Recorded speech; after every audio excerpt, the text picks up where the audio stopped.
పాస్టర్లకు AP ప్రభుత్వం ప్రకటించిన 5,000 రూపాయల గౌరవ వేతనంపై తీవ్రంగా మండిపడ్డారు ప్రజాశాంతి పార్టీ అధినేత కేఏ పాల్. ప్రవీణ్ పగడాల హత్య కేసు నుంచి తప్పించుకోవడానికే ప్రభుత్వం ఈ పథకాన్ని పెడుతుందని ఆరోపించారు. 8,000 మంది పాస్టర్లకి మాత్రమే ఇవ్వడమేంటని, మిగిలిన 80,000 మందికి ఏం చెబుతారని ప్రశ్నించారు. డబ్బులకు అమ్ముడు పోవద్దని పిలుపునిచ్చారు.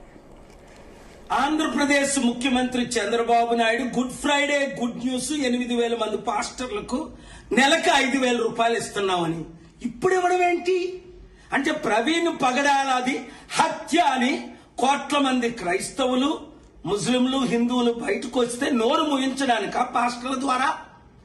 మీరు హిందువుని క్రైస్తవులు చేసేస్తున్నారని రెచ్చగొట్టే మాటలు చంద్రబాబు నాయుడు గారు ఇచ్చారు కదా, ఆ తర్వాతే కదా పవన్ కళ్యాణ్ స్టార్ట్ చేశాడు. ఇప్పుడు 8,000 మంది క్రైస్తవ పాస్టర్లకి 5,000 ఇస్తే మరి 80,000 మంది పాస్టర్ల సంగతి ఏంటి? 1,000 మంది ములనాల సంగతి ఏంటి? 1,000 మంది హిందూ ప్రీస్టుల సంగతి ఏంటి? అందరికీ ఆర్టికల్ 14 ప్రకారం న్యాయం చేయాలి కదా. దైవజనులారా, మన ఆత్మను మనం అమ్ముకుంటావా ఇస్కరియోతు యూదాలాగా? అయినా ఆయన సొంత డబ్బు లక్షల కోట్లు ఏమైనా మనకి ఇస్తున్నారా? ₹1,00,000 లేని చంద్రబాబు ఈ రోజు లక్షల కోట్లు ఆస్తిపరుడు ఎలా అయ్యాడని అందరూ ప్రశ్నిస్తున్నారు. రండి కలిసి పోరాడదాం, మనం అమ్ముడు పోవద్దు, మన పార్టీని మనం గెలిపించుకుందాం.